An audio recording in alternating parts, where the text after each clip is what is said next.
네, 안녕하십니까. 앵무새 유전학에 대해서 강의하고 있는 비올로지스타의 심용주 박사입니다. 자, 지난 시간에는 저희가 1강에서 26페이지, 27페이지에 걸쳐서 있는 제1장 돌연변이 이야기, 앵무새의 색상은 어떻게 만들어지는가에 대해서 이제 간단하게 알아봤고, 계속해서 지난번에 이제 배운 시타신, 멜라닌, 그리고 구조적 색상, 스트럭처럴 컬러라고 하는 그 구조적 색상에 대해서 조금 더 언급하도록 하겠습니다. 교재는 말씀드린 대로 비올로지스에서 출간한 앵무새 유전학을 교재로 삼고 있습니다. 자, 이제 구조적 색상에 대해서 언급하기 위해서는 구조적 색상과 직접적인 관계를 갖고 있는 전경색과 배경색이라는 개념을 이해할 필요가 있습니다. 전경색은 말 그대로 이제 백그라운드 컬러라고 하고, 배경색은 백그라운드 컬러라고 하고, 전경색은 포그라운드, 백그라운드의 반대인 포그라운드 컬러라고 합니다. 여기서 이제 통상 저희가 이제 전경색 앞쪽에 나와 있는 색깔이 있습니다. 전경색은 뭐냐 하면 깃털이 잇따르면 깃털의 표면에 침착되어 있는 색상을 의미합니다. 그 중에서 특히 이제 멜라닌을 적시합니다. 그래서 깃털이 있습니다. 그럼 깃털의 표면에 멜라닌들이 쫙 붙어있는 거죠. 일반적으로 이제 흑색 계열의 색소입니다. 다량의 흑색 계열 색소가 붙어있을 때 그것을 전경색, 어떠한 그 대상의 앞쪽에 있는 색상이다 해서 전경색, 영어로는 foreground 컬러라고 하고, 요거는 이제 통상 아까 말씀드린 것처럼 회색 계열 색소, 멜라닌에 의해서 회색으로 나타납니다. 검은색부터 옅은 흰색까지 회색으로 나타나고, 오케이. 배경색은 뭐냐 하면 깃털의 심부, 깃털이 이렇게 있으면 깃털의 안쪽에, 이 껍데기가 아니고 깃털의 내부에 깊숙이 옅은 계열의 회색 계열의 멜라닌이 위치할 수 있습니다. 그것을 저희가 배경색 또는 배경 멜라닌이라고 합니다. 그럼 이 전경색, 전경 멜라닌, 배경색, 배경 멜라닌을 왜 하느냐? 그 이유는 그 중에서 특히 배경 멜라닌이 깃털의 특수한 구조하고 결합되게 되면 그것이 이른바 보강 간섭이라고 하는 보강 간섭, 그건 이제 28페이지에 나와 있습니다. 보강 간섭, constructive interference라고 하는 그 보강 간섭이라고 하는 효과에 의해서 청색 계열 색상으로 변화가 되게 됩니다. 저희가 통상 이제 그 하늘을 바라봤을 때 하늘이 뭐 푸른색 계열 아닙니까? 오늘 저 이제 상파울루가 구름이 좀 끼긴 했지만 그래도 하늘은 파란데 회색이 아니고, 이 파란색 하늘이 되는 이유가 무엇입니까? 여러 가지 광선들이, 가시광선들이, 스펙트럼을 가진 가시광선이 들어오는데 그 중에 나머지는 다 흡수되고 산란되고 청색만 저희 눈에 들어오기 때문이죠. 파장의 길이 때문에. 그것을 이제 틴들 효과, 틴들 이펙트라고 하는데 비슷한 개념, 거의 같은 개념입니다. 그것에 의해서 보강 간섭이라고 부르는 현상에 의해서 깃털의 심부에 있는 회색 계열의 멜라닌이 청색에도 물론 뭐 아주 옅은 하늘색부터 짙은 코발색까지 여러 가지 다양한 색조가 있겠습니다. 그것을 나타내는 현상을 바로 보강 간섭이라고 하고, 이것이 바로 구조적 색상의 밑에 숨어 있는 이론입니다. 이러한 것을 잘 알지 못하시면 어떻게 됩니까? 이제 엄한 소리를 가서 하시는 거죠. 파란색 색소라고 부르는 경우가 발생. 파란색 색소는 존재하지 않습니다. 앵무새의 경우에 앵무새는 파란색 색소가 없고, 다시 뭐다? 구조적 색상이라고 하는 깃털의 구조가 깃털의 심부에 있는 옅은 멜라닌, 회색 계열의 멜라닌의 빛의 파장의 변화를 주어서 우리 육안으로 파랗게 보이는 현상이고, 따라서 파란색 색소는 없습니다. 다시 반복하지만 앵무새가 가지고 있는 색조는 두 가지밖에 없습니다. 멜라닌에 의한 회색 계열 색소, 그리고 시타신에 의한 황색 계열 색소. 이 회색 계열 색소가 검은색부터 흰색까지, 흰색에 가까운 색깔, 완전히 백색이 아닌 만들어내고, 그 다음에 옐로우 패밀리 그룹이라고 하는, 옐로우 패밀리 컬러라고 하는 황색 계열 색상이 노란색부터 옅은 레몬색, 라임색부터 시작해서 아주 짙은 붉은색까지 황색 및 적색 계열을 만들어냅니다. 그리고 파란색은 구조적 색상에 의한 겁니다. 초록색은 뭔가요? 초록색은 뭐죠? 초록색은 지금 이제 26페이지, 27페이지 보시면 아시겠지만 26페이지 무슨 제일 상단에 인디안 링넥 패러킷이 한 마리 나오는데 회색입니다. 밑에 보면 이제 회색 계열 색소부터 시작한다라고 되어 있죠. 회색, 멜라닌입니다. 근데 거기에 구조적 색상이, 즉 배경색에 그 보강간섭 효과가 덧붙여져가지고 나타난 청색이 나타납니다. 회색이 기본이고 그 다음에 청색이 됩니다. 그리고 그거와는 별도로 뭐가 있습니까? 황색이 있습니다. 27페이지 오른쪽에 보시면 여기 말씀드립니다. 방금 청색은 요거, 회색은 요거, 회색은 요거, 청색은 요거, 요거랑은 별도로 황색이 있습니다. 그리고 요 황색하고 청색하고 이 두 색상이 만나면 무슨 색깔이 됩니까? 녹색 됩니다. 아하. 그리고 기타 각각의 색깔에 의해서 이와 같이 앵무새에서 잡을 수 있는 무지개 색깔이 나옵니다. 아주 다양한. 검은색은 뭡니까? 로젤라인데 지금 검은색은 당연히 멜라닌이죠. 황색은 스타싱이죠. 적색도 스타싱이죠. 맞습니까? 흰색은 알비니즘이죠. 맞나요? 파란색은 구주력 색상이죠. 이해가 되었습니까? 이거를 알지 못하면 앵무새의 칼라 유전을 전혀 이해할 수 없고 그러면 엄한 소리를 하고 그럼 육종은 또 성공할 수가 없는 것입니다. 자, 이렇게 해서 이제 만들어지는 여러 가지 색상들이 있는데 저희는 항상 야생에서 쉽게 찾아볼 수 있는 와일드 컬러, 와일드 타입의 컬러보다 야생에는 원래 그 노멀 컬러보다 조금 무언가 다른 색상에 큰 관심을 갖죠. 왜냐하면 희귀하니까. 희귀한 것은 항상 어떻습니까? 경제적 가치도 있고 더불어 심리적 가치도 있기 때문에 중요합니다. 심리적 가치와 경제적 가치. 물론 학술적 가치도 있죠. 그러나 일반인에겐 학술적 가치는 큰 의미가 없기 때문에 경제적 가치하고 심리적 가치가 중요하게. 이 둘은 사실은 아주 밀접하죠. 심리적으로 어떤 가치가 있기 때문에 경제적으로 어떤 부가적인 가치를 얻는 거고 경제적으로 가치가 있으니까 더 아름다워 보여요. 이렇게 서로 이거 막 교호 작용이라고 하는데 자, 그 다음에 이제 돌연변이, 그럼 이제 기존에 있는 색상에서 무언가 방금 말씀드린 스타싱 컬러를 만들어내는 유전자의 변화가 있다든지 또는 그게 작동을 하지 않는다든지 이상이 있다든지 또는 멜라닌 색소를 만들어내는 유전자에 이상이 있다든가 작동을 제대로 안 한다든지 또는 구조적 색상을 만들어내는 것에 어떤 문제가 있다든지 그러면 색깔이 기존에 있는 기존 종의 이를테면 무슨 뭐 인디언 링넥 페러킷이다 뭐 알렉산드리안 페러킷이다 또는 뭐가 있을까요? 뭐 아마존이다, 뭐 맥커우다 그런 어떤 특정한 파랗고 빨갛고 노랗고 까맣고 하얀 그런 어떤 색깔의 변화가 생기겠죠. 그것을 저희는 뭐라고 합니까? 돌연변이. 좀 더 세부적으로 이제 색상 돌연변이라고 합니다. 참고로 이제 28페이지에서 언급하고 있는 건데 사실은 그 육종가들 번식하는 사람들 내에서도 일부 그런 경우 있지만 특히 이제 이건 해외 얘기입니다만. 돌연변이를 가지고 그걸 고정시키고 그런 것에 문제가 있다. 그런 품종을 만들어내는 것이 잘못된 것이다. 최근에 이제 한국 같은 경우는 앵무새에 대해서는 아직 사람들이 아무 생각이 없는데 특히 이제 개나 고양이를 가지고 특정한 품종, 특정한 순종을 만들어내는 것에 문제가 있다라고 하는 경우들이 많고 최근에 EBS에서도 개의 품종을 만들어내는 행위 자체에 마치 심대한 어떤 윤리적인 문제라든지 그런 것이 있는 것처럼 얘기를 하는데 그건 아주 잘못된 생각입니다.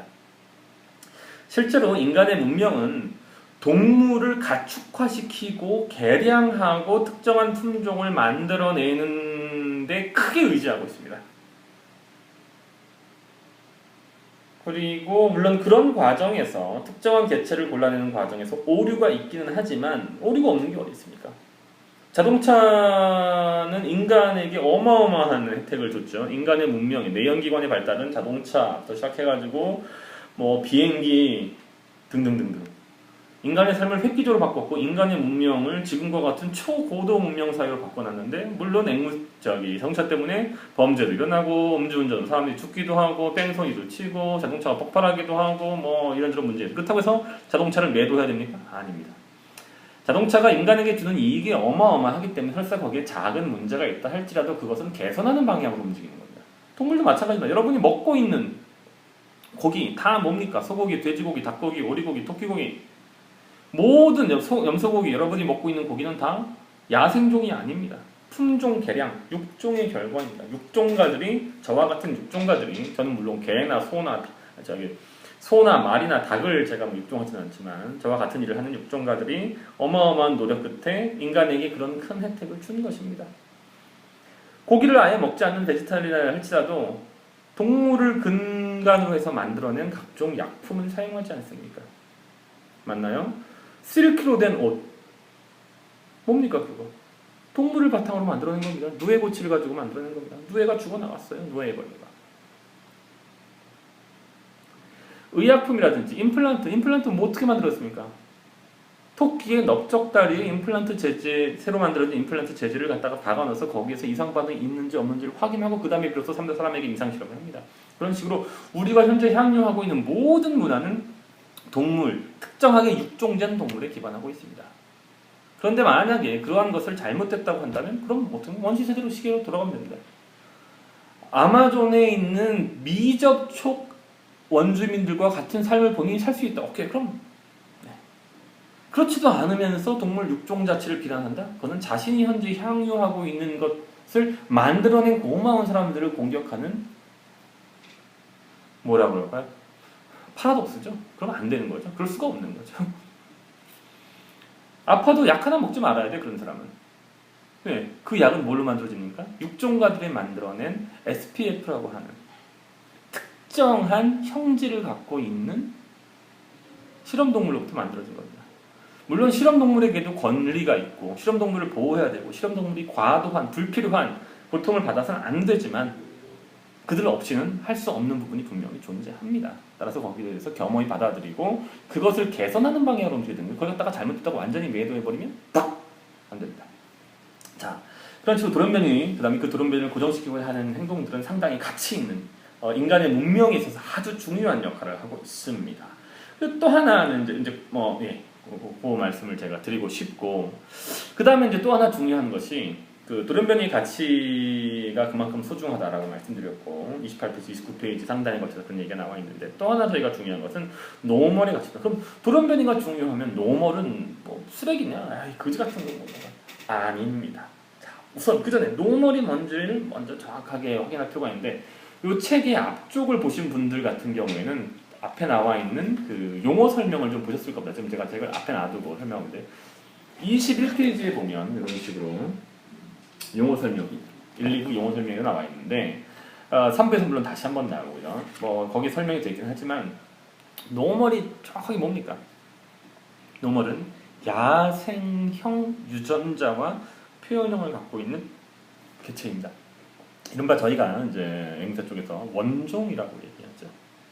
맞습니까? 원종이다. 영어로는 와일드 타입이라고 합니다. 즉 야생에 있는 개체들 중에 대다수의 표현형과 유전형을 유전형은 뭐 얘기가 좀 다르죠. 일단 기본적으로 대다수의 표현형을 따라가고 있는 것. 이를테면 참새는 어때요? 얼룩덜룩하죠. 갈색하고 검은색, 그 다음에 아주 옅은 크림색. 그럼 그게 바로 야생형입니다. 그리고 그게 바로 노멀입니다. 어떤 종에서는 노멀이 초록색이에요. 포프스 같은 경우에는 포프스가 뭡니까? 패럴렛이죠. 학명으로 앵무새 공부할 때는 항상 학명으로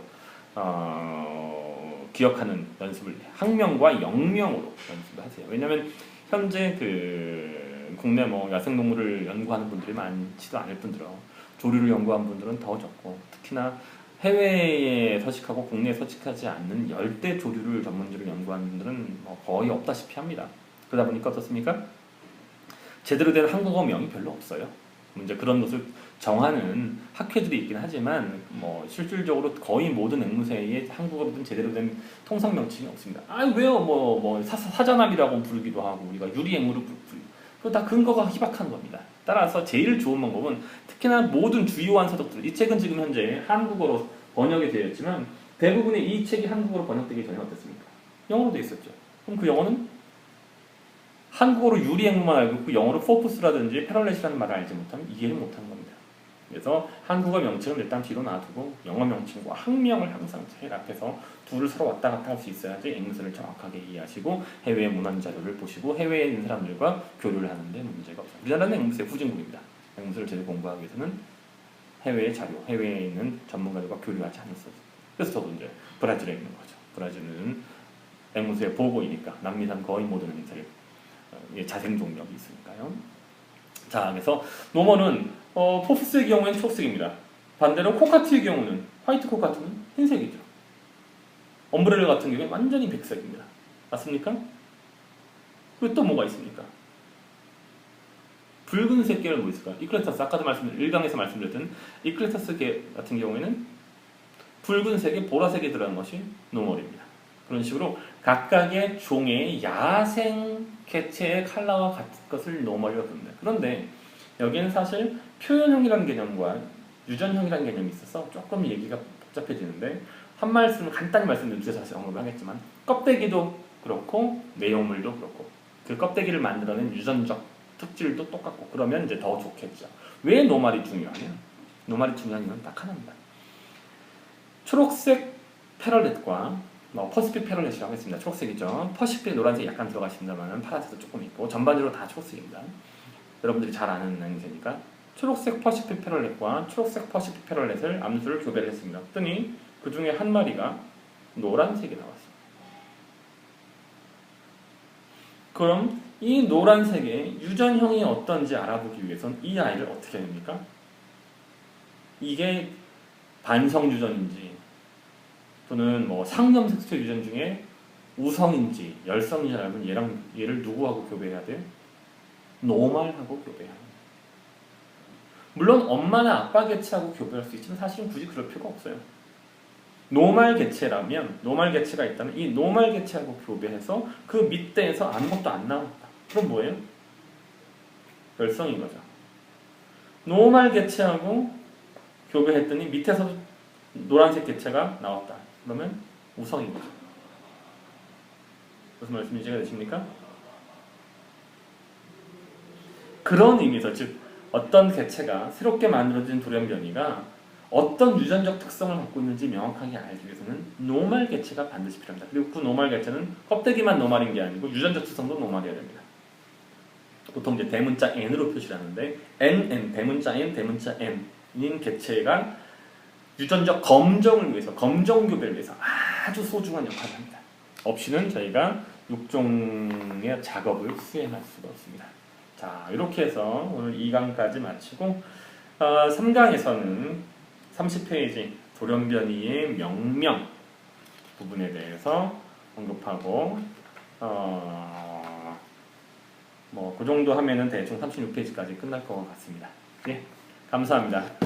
지금까지 비올로지스타 대표이자 앵무새연구소 소장인 심용주 박사였습니다. 교재는 앵무새 윤원입니다. 감사합니다.